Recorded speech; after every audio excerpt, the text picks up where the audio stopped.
So today I was lucky enough to get my hands on one of Academy's new line of kayaks for this year. It's the Magellan Outdoors Pro 10'3" angler model, and I will say this is my first sit-on-top kayak. It was at a $600 price point, and there's two other kayaks in this series of Magellan's line of kayaks for 2024. And since this is my first one, if I get any of the attachments or gadgets wrong, I apologize.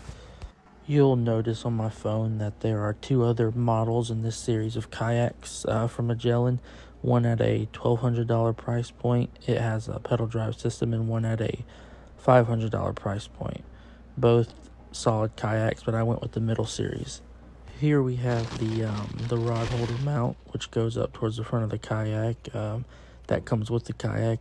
You'll notice at the end of the video I don't use it because that's where I like to put my depth finder. So I use that attachment spot for my Garmin Striker 4, which fits nicely. But yeah, and right here is the front hole storage. It's where I end up putting my battery and transducer. Also, you have the manual. You have some of the specs of the kayak. You have the scupper plugs to put in the holes when it's cold and you don't want water getting in your kayak. This little baggie right here, you'll have a pamphlet where you can register your kayak, and you can obviously remember the package. It's really easy. I like the way they did it with the metal plate instead of kind of melting it into the plastic, which kind of rubs away after a while. Another thing that's in this is a little repair piece for plastic. If you get any small cracks or anything like that, you can just kind of use a torch and melt it back in. This is the seat. Now, I like the seat on this kayak because of the adjustments that you can do to it. You'll notice right here, I had to put those clips on and lock them in place to put the back on the bottom. These little bungee cords right here, you can pick them up and you overlap them over the edge to kind of lock them into place. And also, it's fairly easy to change the heights. You have two different height settings, so you can just slide it forward to be in the lower setting and then slide it back up to be in the upper position. This strap right here that I grabbed locks the back in place so you're not leaning too far back, and you can be in a comfortable position where your back's not bothering you and you have the most support possible.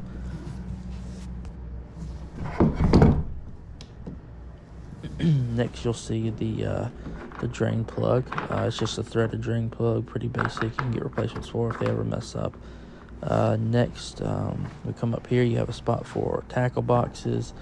Right here is a thing for your paddle. Another spot for more tackle boxes. You have one on either side of your seat and under the seat. Then we have a rail system for any kind of mounts you want to do, a cup holder, and actually a pretty nice size dry pack. You can put phone, wallet, keys, things like that in. A lot larger than my last kayak, which is really nice. Next, you have the adjustable feet rests, which are super easy. Slide in and out. This next part is one of my favorite features of the kayak, are these handles. I get tired of the fabric handles with the screws. They tend to always break on me. But I really like these. I won't have a problem with them breaking, and the handles are really at the center. They're really balanced. You can pick it up and carry it with one hand fairly easily. Overall, I think this is a great kayak, especially for the price point at $600. Especially it being a rotomold kayak, it being one solid piece of plastic and not like the two pieces like Pelican is, for example. It's just a really durable, solid plastic. I think it'll last a good long time if it's properly taken care of. So I'm excited to get out on the water and try it out. The only cons I can think of with this kayak is that information-wise, there hasn't been any marketing or advertising for them that I've seen. And then some of the information on the manuals leave out a few details of certain features of the kayak, especially if it's your first sit-on-top kayak. There might be some features you don't know what they're for, just not having that basic knowledge.